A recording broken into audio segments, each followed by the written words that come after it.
नमो अरिहंताणं नमो सिद्धाणं नमो आयर्याणं नमो उवज्झायाणं नमो लोये सवसाहुणं वन्दे तु सवसिद्धे ध्रुवमचलमणोममं गदिं पते वोच्छामि समय पाहुड मिणमो सुध केवली वणिदम् नमः समय साराय स्वानुभूत्या चकासते चित्स्वभावाय भावाय सर्वभावान्तरच्चिदे जिन स्वानुभूति से खिरी मम स्वानुभूति मधिगिरी श्री विमल धारा जैन श्रुत आनंद अमृत से भरी समता प्रवाह बहावती रागादि विकल्प तोड़ी के माँ सरस्वती प्रतिभाव वंदन दृष्टि निज में जोड़ी के दृष्टि निज में जोड़ी के।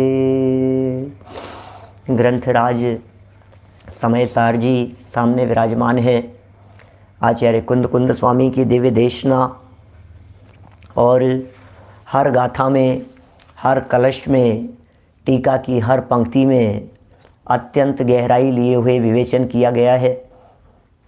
यह भेंट है भरत क्षेत्र के जीवों के लिए साक्षात सीमंदर भगवान के दर्शन और दिव्य ध्वनि का लाभ लेकर के पुनः लौटने के उपलक्ष्य में। यह तो स्पष्ट रीति से नहीं कहा जा सकता है कि कौन से ग्रंथ की रचना कुंद कुंदाचार्य देव ने विदेश क्षेत्र जाने के पहले की, किसकी रचना वहाँ से लौटने के बाद में की, किसको पहले लिखा और किसको बाद में लिखा। जितनी बातें चलती है वह सब अनुमान ज्ञान का ही विषय है।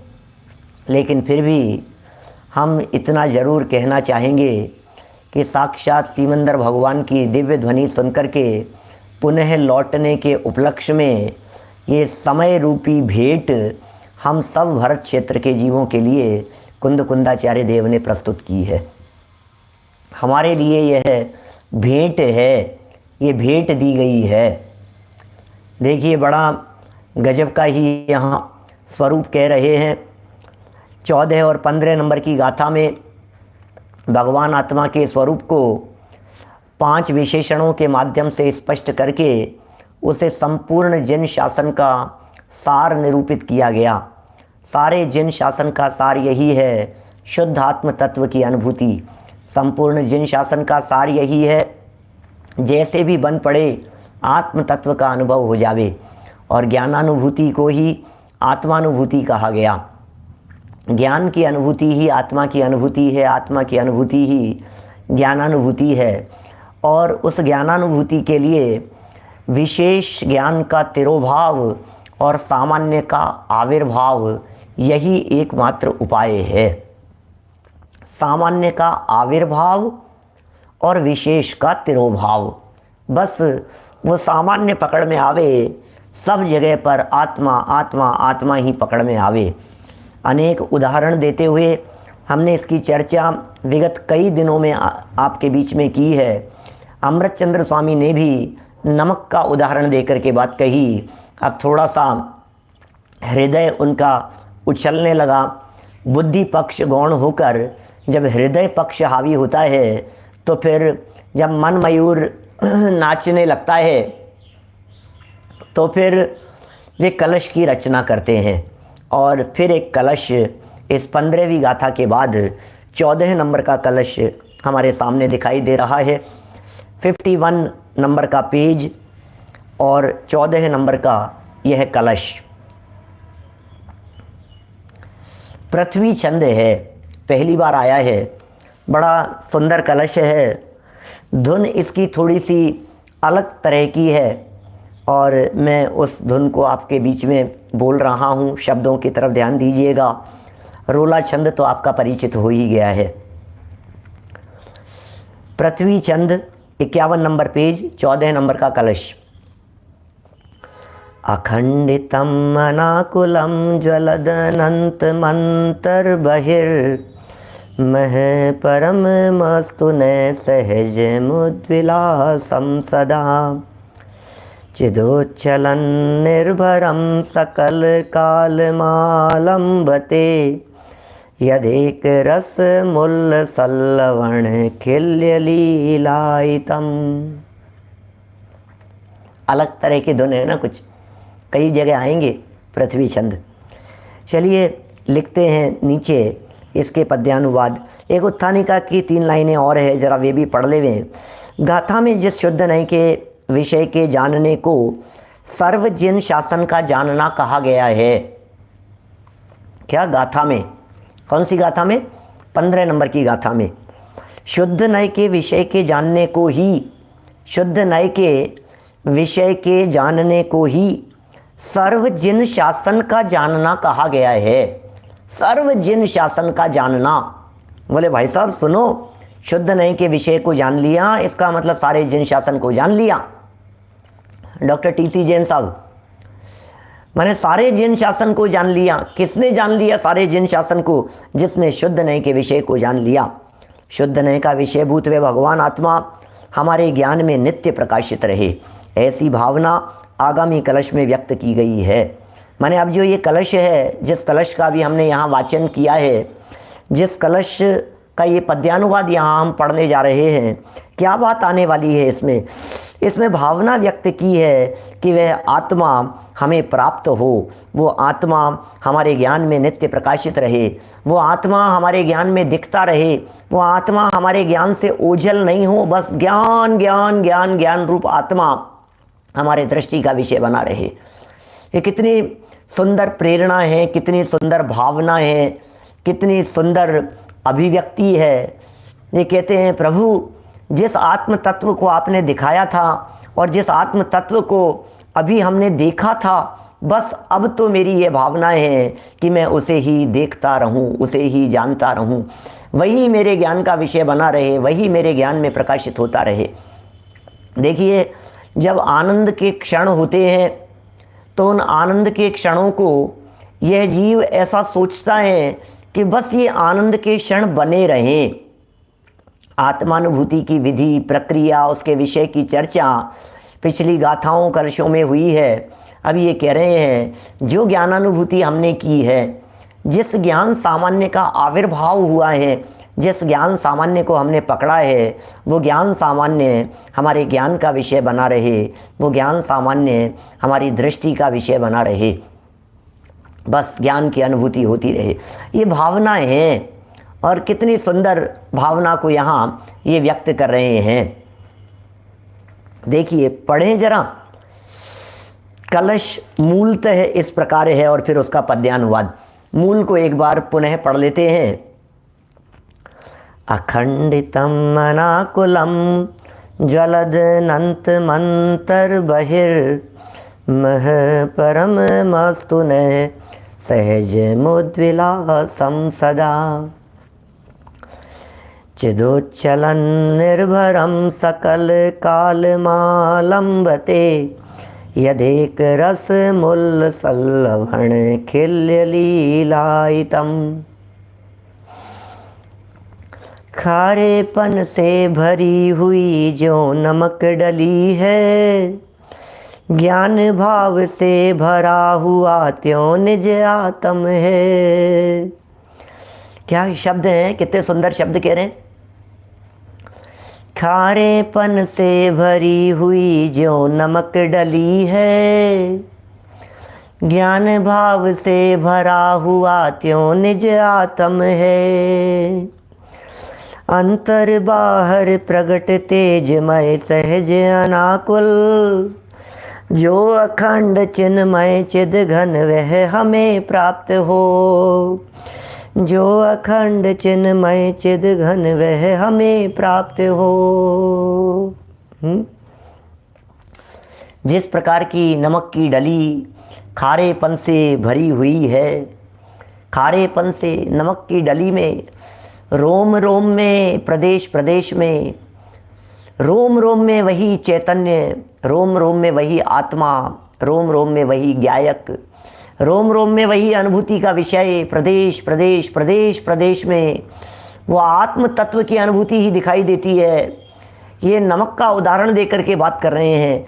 नमक की डली को लेफ्ट से चखें या राइट से चखें, बीच में से देखें, ऊपर से या नीचे से, कौन सी दिशा, कौन से एंगल से, आप किसी भी दिशा और किसी एंगल से देखिए, वो नमक तो खारा खारा खारा और खारा ही दिखाई देता है।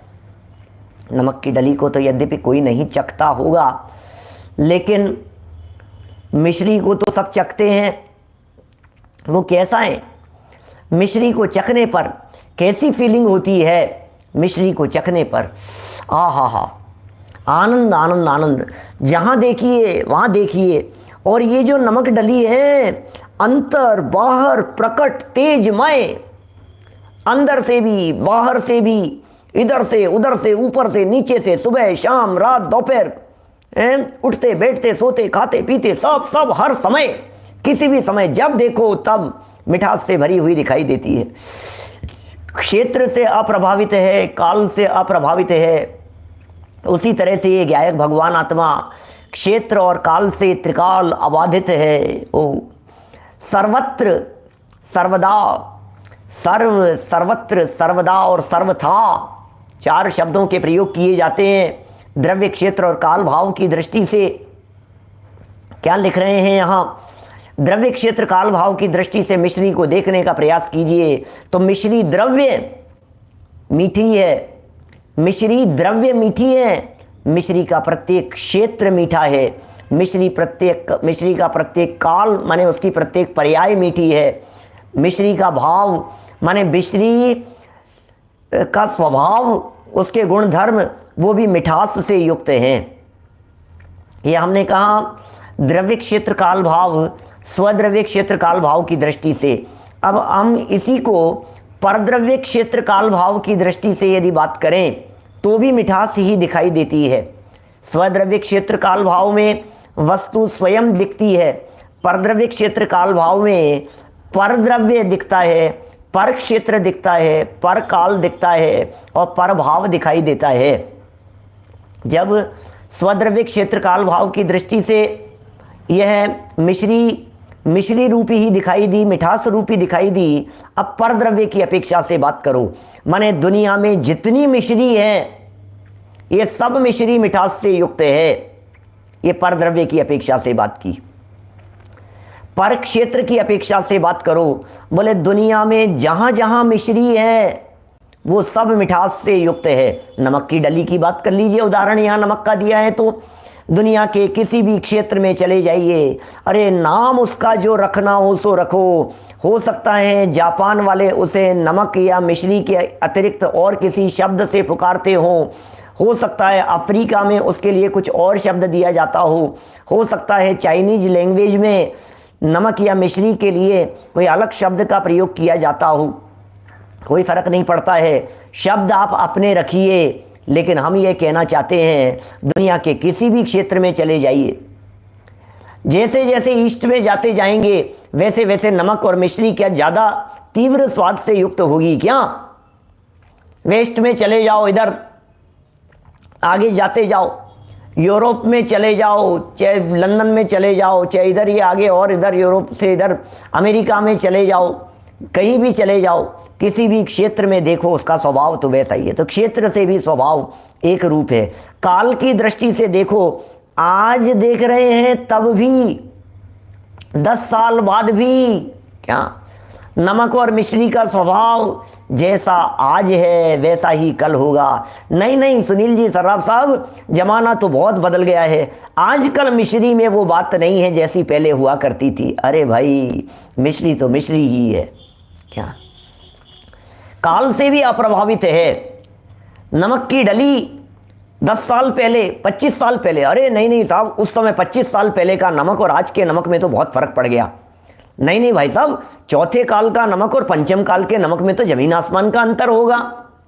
अरे कहाँ चौथे काल की मिश्री और कहाँ पंचम काल की मिश्री।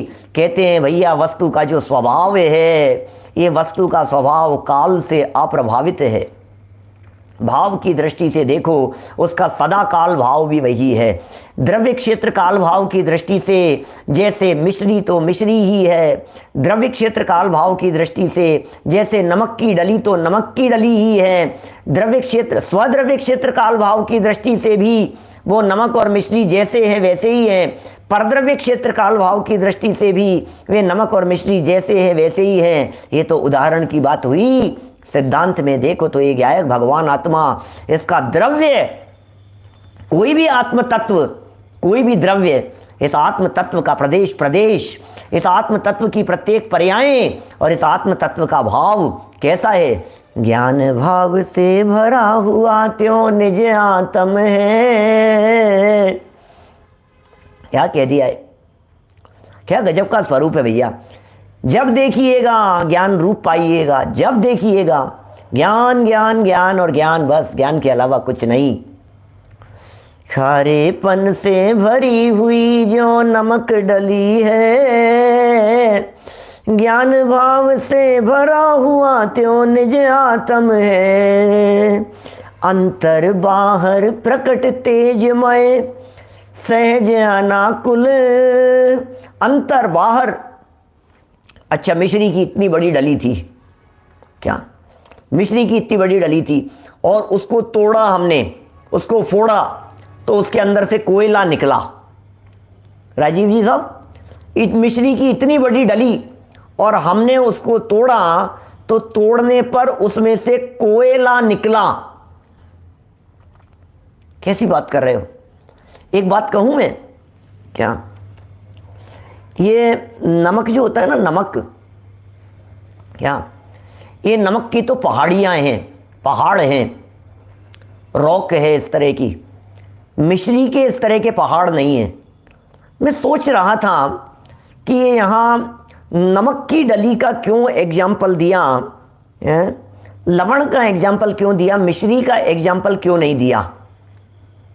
हाँ, मिश्री तो बनती है मिश्री, लेकिन ये जो नमक है मिश्री में तो कहीं कुछ, क्योंकि मिश्री जो होती है ना, मिश्री की डली, उसमें तो आपके धागा डला हुआ होता है, लेकर के आते हैं, किस तरह की आती है क्या है। नमक तो ओरिजिनल स्वरूप है, इसलिए यहां नमक का एग्जाम्पल दिया गया है। माने ये जो है ना, क्या नाम है इसका, मिश्री, ये मिश्री में बनावटीपन है, मिश्री की बनावट में किसी तरह की कुछ विकृति की संभावनाएं, कुछ मिलावट की संभावनाएं, ये मैन मेड है। लेकिन जो नमक है, ये नमक तो बना बनाया है, इसे किसी ने बनाया नहीं है। ऐसी बात के लिए यहाँ निश्चित तौर पर नमक की डली का एग्जाम्पल आचार्य अमृतचंद्र स्वामी ने चुना होगा। विचारणीय बात है क्या, मतलब उदाहरण जो है कुछ न कुछ, मैं बड़ा सोच रहा था, विचार कर रहा था मैं इस बारे में कि इन्होंने ऐसा क्यों किया। मुझे मिश्री याद आ रही है। अमृतचंद्राचार्य देव यहाँ पर नमक की डली की बात कर रहे हैं। बहुत सोचा मैंने, खुद समझ में नहीं आया, लेकिन जब आप लोगों के सामने बैठा तभी मेरे को बात समझ में आई। क्या आलोक जी भाई साहब, मैंने उसमें उसको तोड़ने पर या मिश्री को तोड़ने पर अंदर हो सकता है किसी भी तरह की कोई चीज़, क्योंकि ये तो बनाने में ही बात आएगी जो भी हो, लेकिन जो नेचुरल है, जो ओरिजिनल है। अब नमक की डली लीजिए, अब नमक की डली के पीस की अंदर से पीस करने पर उस डली में कोई कालापन, कोई पीला हरापन, कोई किसी तरह की कोई चीज़, कोई गुठली, कोई किसी तरह की कुछ तो ऐसी विकृति आ सकती है, बोले कुछ नहीं आएगी अंदर से। इसलिए सेकंड लाइन में इन्होंने प्रयोग किया, थर्ड लाइन में अंतर बाहर प्रकट तेजमय, जैसा अंदर था वैसा बाहर था। अंदर जैसा प्रकट है उसी तरह का बाहर भी प्रकट है। क्या ठीक है ना? देखिए क्या कह रहे हैं यहां, वापस एक बार पद्यानुवाद बोलते हुए आगे बढ़ेंगे। खारेपन से भरी हुई जो नमक डली है, ज्ञान भाव से भरा हुआ त्यों निज आत्म है। अंतर बाहर प्रगट तेजमय सकल अंतर बाहर प्रकट तेजमय सहज अनाकुल।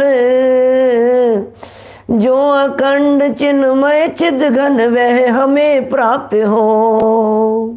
क्या? जो अखंड चिन्मय चिद घन वो हमें प्राप्त हो। अंतर और बाह्य दोनों ही प्रकार से, जब दोनों ही प्रकार से देखते हैं तो कैसा दिखाई देता है? सहज दिखाई देता है, अनाकुल दिखाई देता है, परम तेजमय दिखाई देता है, प्रकट दैदीप्यमान तेजस्वी ये चैतन्य तत्व दिखाई देता है। ओहो, क्या गजब का स्वरूप है भैया। नीचे देखिए, इसका अनुवाद पढ़ते हैं अपन लोग। जिस प्रकार नमक की डली खारेपन से लबालब भरी हुई है, लबालब भरी हुई है। आगे कलश फिर देंगे, सरोवर का लबालब भरे हुए, आनंद रस से भरे हुए लबालब सरोवर का एग्जाम्पल देंगे। यहाँ ये खारेपन से लबालब भरी, लबालब माने दूसरे की गुंजाइश नहीं है, इसका नाम है लबालब। लबालब कैसा शब्द है ये, है भाषा। लबालब कभी कभी बोलते हैं लबालब बड़ा गजब का अद्भुत अलग तरह का शब्द है, लबालब भरा हुआ। जो लोग हिंदी भाषी नहीं है वो शायद लबालब से भी, लबालब क्या होता है ये, लबालब क्या होता है? क्या लबालब? धर्मचंद जी साहब, ठसाठस, लबालब ठसाठस, ये क्या है ये लबालब ठसाठस? अरे बड़ा विचित्र प्रकार की शब्दावली है, बड़ा सुंदर है। ओत प्रोत उसी में डूबा हुआ, क्या बिल्कुल ऐसे, बिल्कुल अंश, एक अंश मात्र भी, क्या सीख उतार, क्या कैसे कैसे शब्दों के प्रयोग होते हैं। ऊपर तक घन स्वरूप, क्या देखिए यहाँ लिख रहे हैं, यहाँ परिपूर्ण, उसके लिए लबालब शब्द का प्रयोग किया है। जिस प्रकार नमक की डली खारेपन से लबालब भरी हुई है। अरे नमक की डली भी भरी हुई है? नमक की डली में कुछ भरा जाता है क्या? नमक की डली के अंदर कुछ ऊपर से डाला जाता है क्या? कि नहीं। उसी प्रकार आत्मा ज्ञान रस से लबालब भरा हुआ है।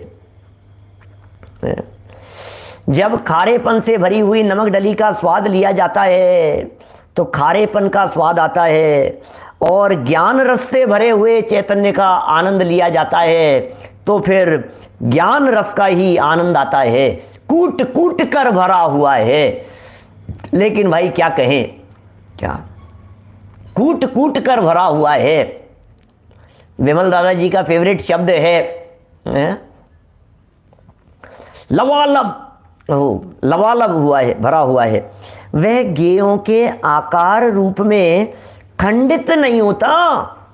ओहो, वह गेयों के आकार रूप में खंडित नहीं होता, खंडित नहीं होता वो। देखिए गेयों के आकार रूप में माने जो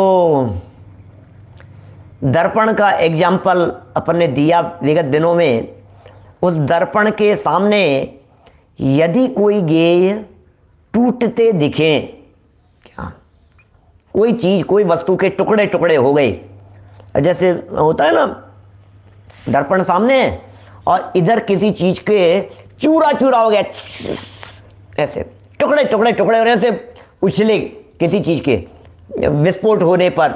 ऐसे कांच का गिलास था और वो कांच का गिलास हाथ से छूटा और कांच का गिलास नीचे गिरते ही सारे उसके जो टुकड़े टुकड़े ऐसे उछल करके इधर उधर चले गए। और ये सारी बातें कांच में झलकी है, मिरर में झलकी है। दर्पण में ये सारी बातें झलकने पर भी हमारा प्रश्न ये है आपसे, दर्पण में कितने टुकड़े टुकड़े हो गए? ये सारे टुकड़े झलकने के बावजूद भी ये यहाँ ये कह रहे हैं भाई साहब, वह गेयों के आकार रूप से खंडित नहीं होता, खंडित नहीं होता। ओहो, गेयों से प्रभावित नहीं होता, गेयों से अप्रभावित रहने वाला ऐसा ज्ञायक है। ये ज्ञायक कभी भी गेय से प्रभावित नहीं होता।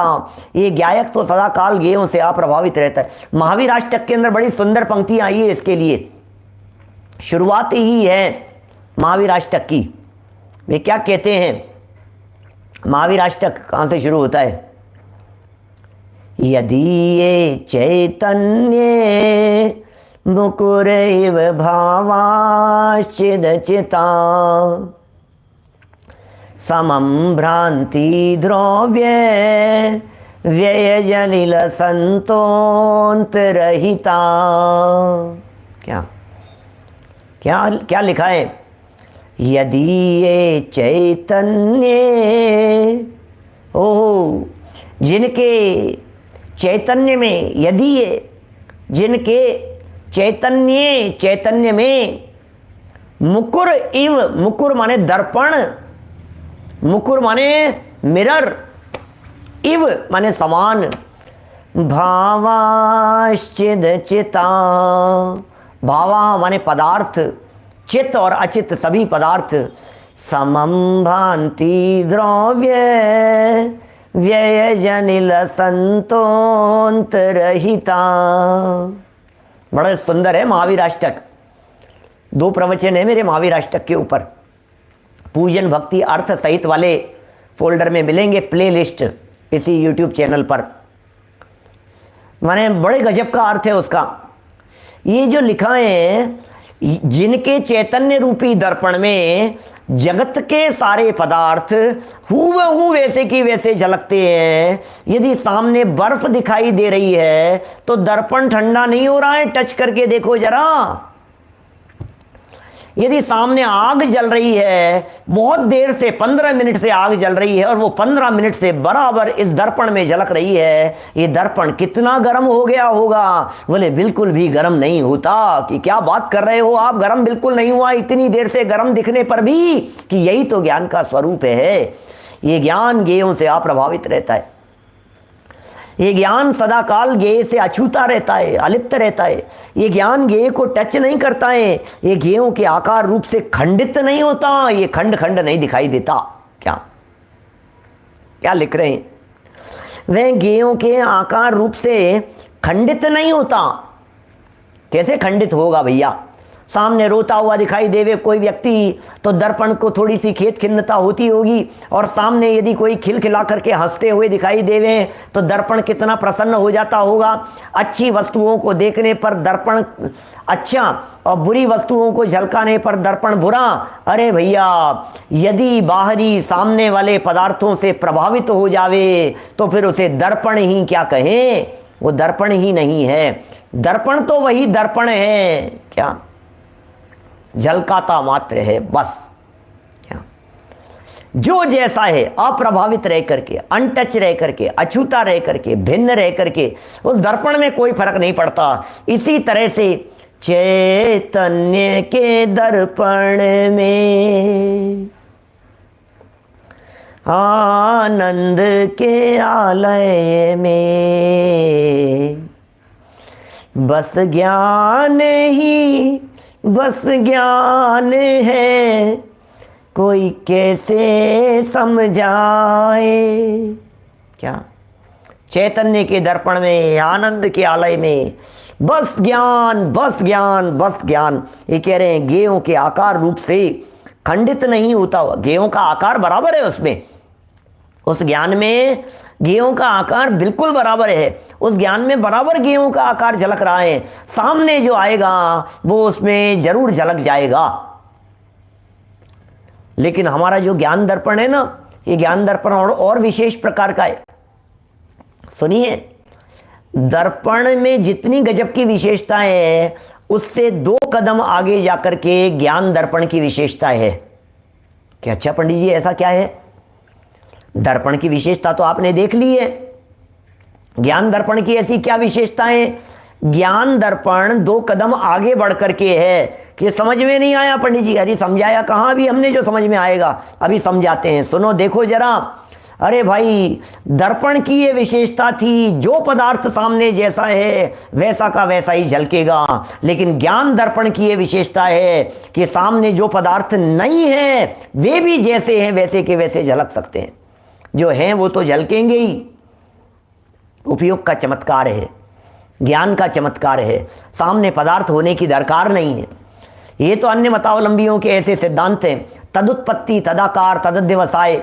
ये तो अन्य लोग इस तरह से मानते हैं, ज्ञान की उत्पत्ति ज्ञेय से होती है ऐसा मानते हैं, लेकिन जैन शासन ये कहता है ज्ञान के माध्यम से किसी ज्ञेय को जानने के लिए सामने पदार्थ होने की दरकार नहीं है।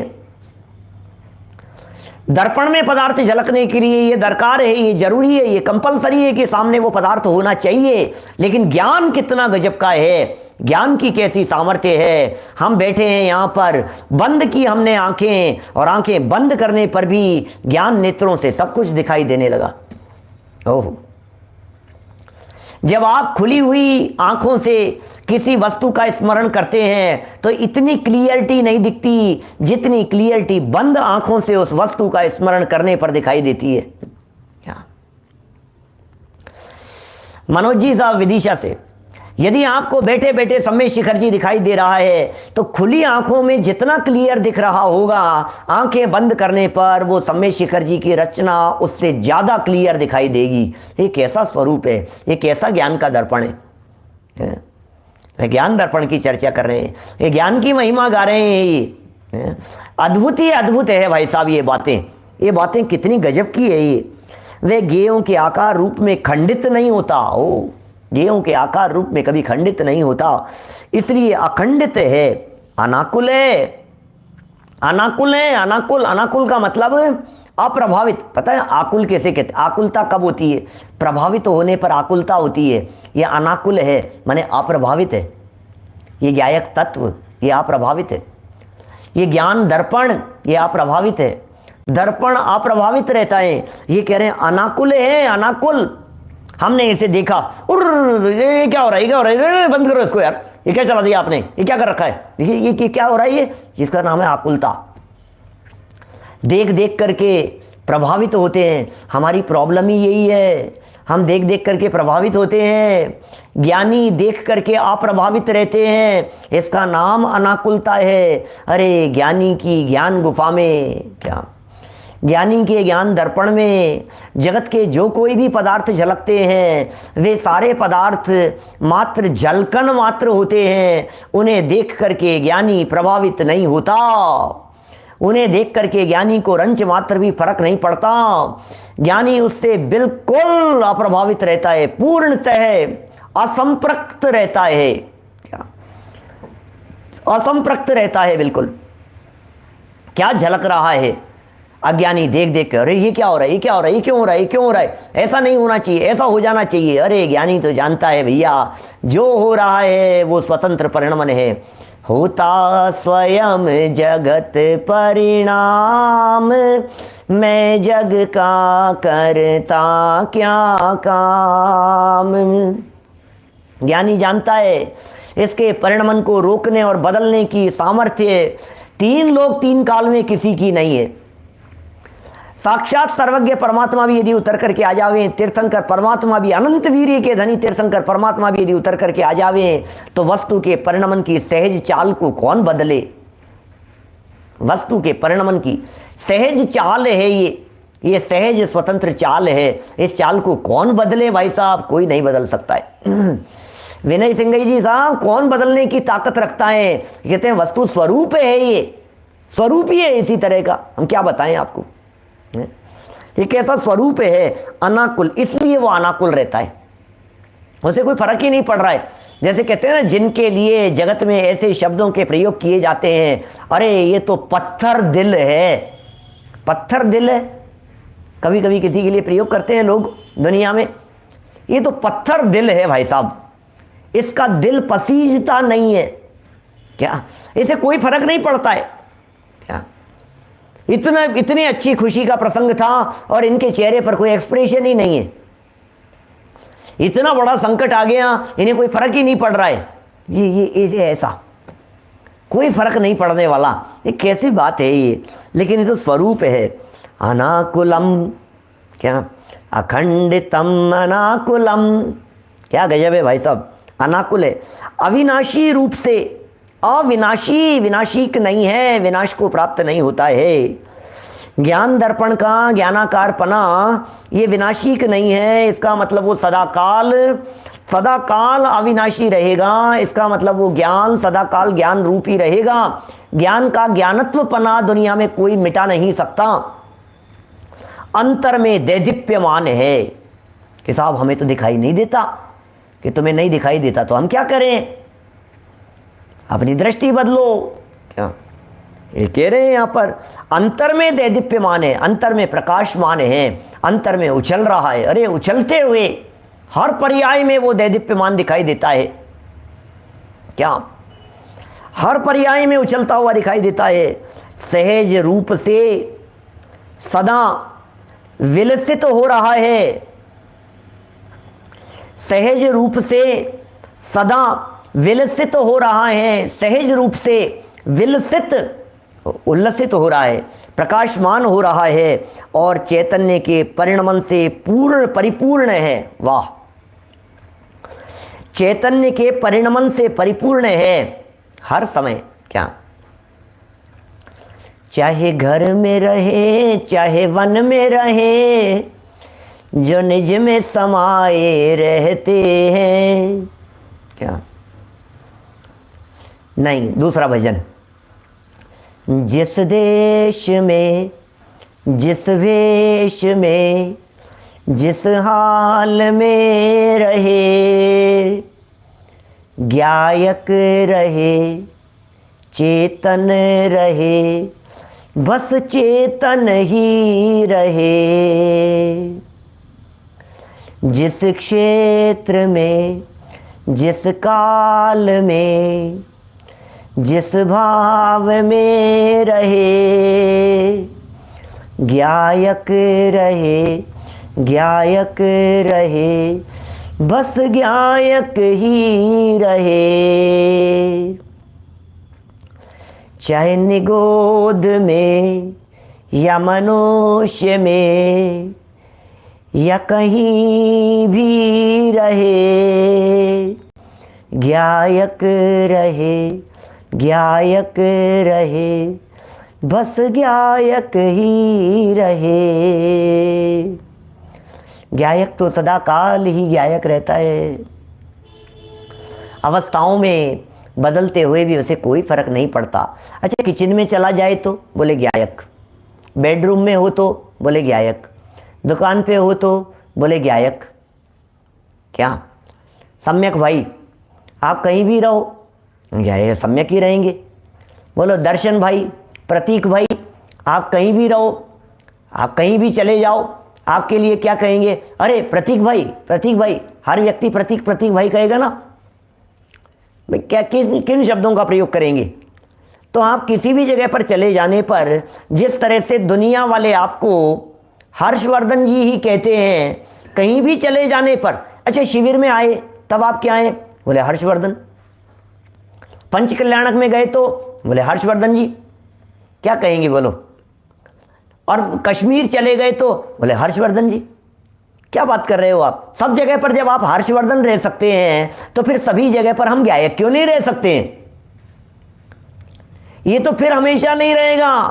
क्या ये जो नाम आपका दिखाई दे रहा है ये फिर हमेशा नहीं रहेगा। प्रकाश जी चावड़ा साहब, क्या आप सदा प्रकाशित रहते हैं, जहां रहे वहां।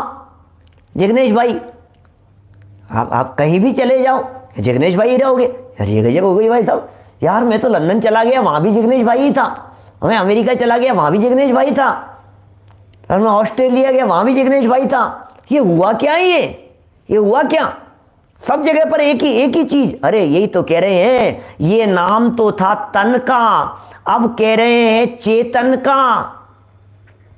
ये तन का नाम था, हम तन की नहीं चेतन की बात करते हैं, तन की बात नहीं कर रहे। अब चेतन की बात कीजिए तो जरा बताइए, इस चेतन अवस्था का, इस चैतन्य का कहीं भी चले जाने पर चेतनपना ही तो रहेगा सदा काल। ये कह रहे हैं दैदीप्यमान है, सदा दैदीप्यमान है, वो चेतनता दैदीप्यमान दिखाई देती है, सहज रूप से सदा विलसित हो रहा है और चैतन्य के परिणमन से परिपूर्ण है, चैतन्य के ही परिणमन से परिपूर्ण है। ऐसा उत्कृष्ट तेजोमय आत्मा हमें प्राप्त हो। अरे ऐसा तेजमय आत्मा, ऐसी चीज हमारे को मिल जाए भाई साहब। ये क्या चीज है, ये कौन सी चीज की चर्चा चल रही है, ये ड्यूरेबिलिटी है इसकी। ऐसी चीज़ है ये ड्यूरेबिलिटी है इसकी। अनब्रेकेबल चीज़ें आती है ना आजकल दुनिया में बहुत सारी, जिनके बारे में कहा जाता है अनब्रेकेबल। अनब्रेकेबल क्या अनब्रेकेबल है भाई साहब, अनब्रेकेबल है। अनब्रेकेबल भी कोई दुनिया में कोई चीज़ अनब्रेकेबल होती ही नहीं है, क्योंकि आप जिसे अनब्रेकेबल कह रहे हैं वो भी ब्रेक हो जाती है। अभी ये जो चश्मे आते हैं ना, चश्मे क्या आरजेएम का चश्मा था हमारे, अभी की बात कहता हूँ, थोड़े दिन पहले 10-5 दिन पहले की, बोले वो अनब्रेकेबल ग्लास थे, उसके चश्मे वाले ने चश्मा बना करके भेजा अनब्रेकेबल है। और वो क्रिकेट खेल रहा था और बॉल लगी सीधी यहां पर ग्लास पे और कांच के टुकड़े हो गए। तो मैंने उसको फ़ोन किया चश्मे वाले को, मैंने कहा कि वो उसका ग्लास टूट गया। बोले अरे भैया टूट ही नहीं सकता, वो तो अनब्रेकेबल था। मैंने कहा क्या बात कर रहे हो, अनब्रेकेबल? इस दुनिया में पुद्गल स्कंद कभी अनब्रेकेबल होते ही नहीं है। क्या समझ में आ रही है बात? लगी नहीं, कुछ नहीं हुआ, चश्मा ही टूटा है और कुछ नहीं हुआ। सुनो मैं क्या कहना चाह रहा हूं आपको, माने आप कह रहे हो अनब्रेकेबल है और आचार्य देव ये कह रहे हैं पूर्यति गालियति थी। पुद्गल है, पुद्गल तो स्कंद रूप हो गया, परमाणु परमाणु रूप हो गया, बिखर गया। अरे कैसी बात कर रहे हो भाई साहब आप? क्या आप पुद्गल टूटे नहीं ऐसा कैसे हो सकता है? पुद्गल स्कंद बिखरे नहीं ऐसा कैसे हो सकता है? हाँ किसी पर्टिकुलर चीज से हाँ नॉर्मली नहीं टूटता है, इसलिए उसे अनब्रेकेबल कहा जाता है। दुनिया में कोई चीज अनब्रेकेबल नहीं होती। आपको अनब्रेकेबल चीज की बहुत महिमा आती है। हम यहाँ क्या बात कह रहे हैं सुनो, ये आत्म तत्व ऐसी चीज है जो सच में अनब्रेकेबल है। क्या ये आत्म तत्व वो चीज है जिसके कभी टुकड़े नहीं होते, सदा ही ऐसा उत्कृष्ट तेजोमय आत्मा, तेज से युक्त आत्मा हमें प्राप्त हो जाए तो कैसा रहे? बोलो अब कैसा रहेगा? क्या आपको ऐसी चीज मिल जाए जो चीज नष्ट नहीं होगी, आपको ऐसी चीज मिल जाए जो टूटेगी नहीं, आपको ऐसी चीज मिल जाए जो खराब नहीं होगी। आप बार बार में परेशान हैं, किसी प्रोडक्ट को लेकर के आप परेशान हैं, किसी घर की किसी चीज को लेकर के बहुत परेशान है। किसी का भी एग्जांपल ले लीजिए, आप गाड़ी से परेशान है कि किसी, मैं तो यार जितनी बार खरीद करके लाया बहुत परेशान रहा भाई साहब, पता नहीं ऐसे ही आते हैं क्या, खराबी हो जाते हैं क्या। फिर दुकान पर चढ़े और उसने कहा भाई साहब जीवन में कभी दोबारा नहीं आओगे आप इस चीज़ को लेने के लिए, ये ऐसी गजब की चीज़ है। तो आपका मन ललचाता है ना, यार अच्छा ऐसा है क्या, अच्छा ऐसा है क्या, कभी खराब नहीं होगा, कभी टूटेगा नहीं, कभी बिगड़ेगा नहीं। यही तो आत्मा है, यही तो आत्मा है भाई साहब। ये कैसा आत्म तत्व है? ये जिस आत्म तत्व के बारे में, कैसा आत्म तत्व ये कह रहे हैं वह हमें प्राप्त हो। गजब हो गई भाई साहब, हम तो समझ रहे थे मैं ही आत्मा हूं और ये कह रहे हैं हमें प्राप्त हो। क्या अंतर बाहर प्रगट तेजमय सहज अनाकुल, जो अखंड चिन्मय चिद घन वह हमें प्राप्त हो। कहां से प्राप्त करना है भाई साहब, कहां से प्राप्त करना है? आप कह रहे हो प्राप्त हो, मैं हूं तो मेरे को प्राप्त करूं, ये प्राप्त करना क्या होता है? ये कह रहे हैं कि ऐसा उत्कृष्ट तेजोमय आत्मा हमें प्राप्त हो। ये बात हमारे को समझ में नहीं आ रही है। ये प्राप्त होने की बात कैसे कह रहे हैं कि भैया प्राप्यनी प्राप्ति थाय छे, क्या प्राप्त की ही प्राप्ति होती है, जो है उसी की प्राप्ति होती है। और यहाँ प्राप्ति का अर्थ ज्ञान का विषय बन जाना, यहाँ प्राप्ति का अर्थ श्रद्धा का विषय बन जाना, यहाँ प्राप्ति का अर्थ उपयोग का विषय बन जाना, यहाँ प्राप्ति का अर्थ लक्ष्य आ जाना उसके ऊपर, यहाँ प्राप्ति का अर्थ ज्ञान में प्राप्त हो जाना। क्या ये रखा हुआ था यहाँ पर क्या, और मिल नहीं रहा था, है ना। और हमने कहा कि क्या हुआ भाई साहब, क्या मिल गया? कि मिल गया माने पता लग गया कहाँ है, मिल गया माने क्या होता है? बच्चा घर पर आया नहीं, स्कूल से घर पर आया नहीं भाई साहब, 2 घंटे लेट हो गए, चारों तरफ अफरा तफरी मच गई। क्या फ़ोन चालू हो गए, मोबाइल इधर घुमाओ उधर घुमाओ, वहाँ मालूम करो, स्कूल में मालूम करो, वहाँ से निकल गया था, ऑटो वाले टैक्सी वाले को बोलो आज तो बोले मैं गया ही नहीं था, ये क्या हुआ, वो नहीं था, ये नहीं था, पता नहीं कहाँ चला गया, बोले मैं तो छोड़ करके चला गया था, फिर क्या हुआ, नहीं मिल रहा है, नहीं मिल रहा है। और फिर उसके बाद में क्या हुआ, आप घर में बैठे हुए हैं और उसके मामा के यहाँ से फ़ोन आया 4 किलोमीटर दूर 6 किलोमीटर दूर से, कि बच्चा यहाँ है, तो बोलिए आपसे पूछा बच्चा मिला कि नहीं मिला, तो आप क्या कहेंगे? मिल गया। कि कहाँ मिला? कि मामा के यहाँ। कि आप मिल लिए क्या उससे? कि नहीं मिले नहीं। तो क्या हुआ? कि फ़ोन पे बात हुई थी। तो फ़ोन पे बात हुई थी तो मिला कहाँ? अब ये जो मिल गया शब्द का जो प्रयोग किया है, मैं वो मिल गया के बारे में आपसे पूछ रहा हूं, वो कहाँ मिला? आपके हाथ में नहीं आया, आपने उसको आंखों से देखा नहीं, तो फिर क्या हुआ? मिल गया माने क्या? बोले ज्ञान में आ गया कि वो कौन सी जगह पर है, इसे ही मिलना कहते हैं।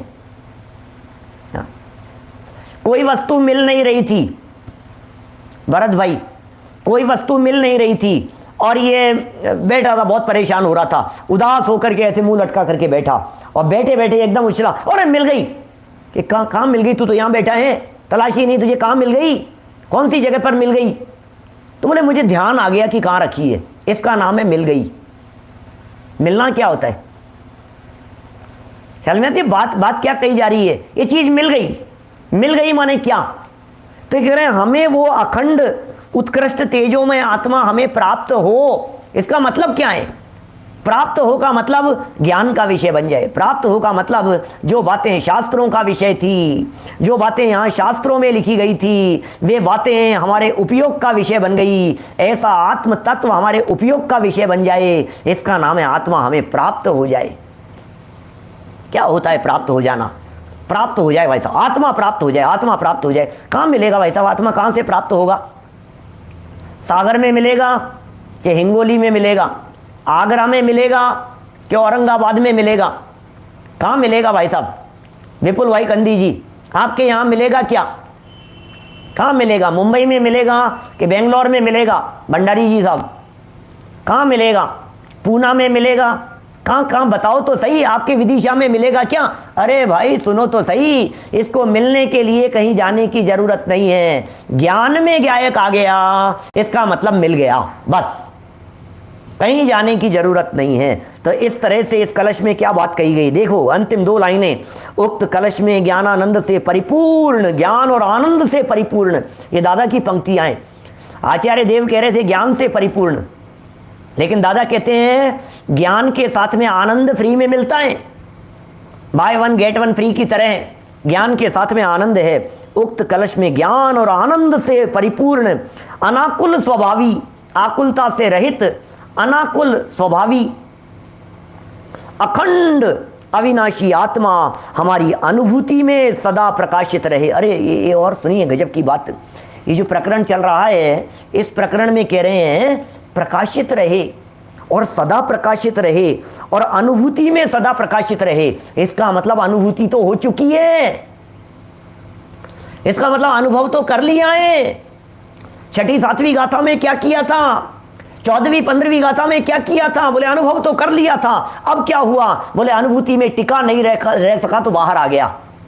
बाहर आ गया तो क्या भावना बात है? अरे यार मैं जिस अनुभूति में था वही अनुभूति के अंदर बना रहूं, वही अनुभूति के अंदर बना रहूं, मैं तो बस वही बाहर नहीं निकलूं। मैं ये कहना चाह रहे हैं यहां पर हमारी अनुभूति में सदा प्रकाशित रहे, हमारी अनुभूति में सदा प्रकाशित रहे, यह भावना भाई गई है।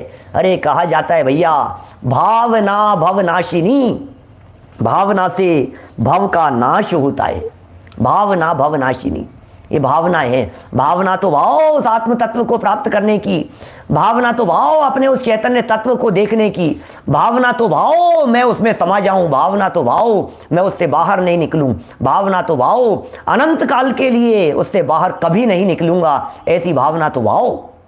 इस तरह से ये 15वीं गाथा के समापन स्वरूप उपसंहार करते हुए ये 14 नंबर का कलश आज अपना यहाँ संपन्न हुआ है। और अब गाथा नंबर है 16 है, लेकिन उस 16वीं गाथा के पहले एक बड़ी गजब की गाथा यहाँ प्रस्तुत हुई है जो जयसेनाचार्य की टीका में मिलती है, अमृत चंद्राचार्य की इस टीका में नहीं है। और जो गाथा आगे चल करके 277 नंबर क्रमांक में आएगी, बड़ी अद्भुत गाथा है। जयसेनाचार्य की टीका में तो ये गाथा 2 बार आई है।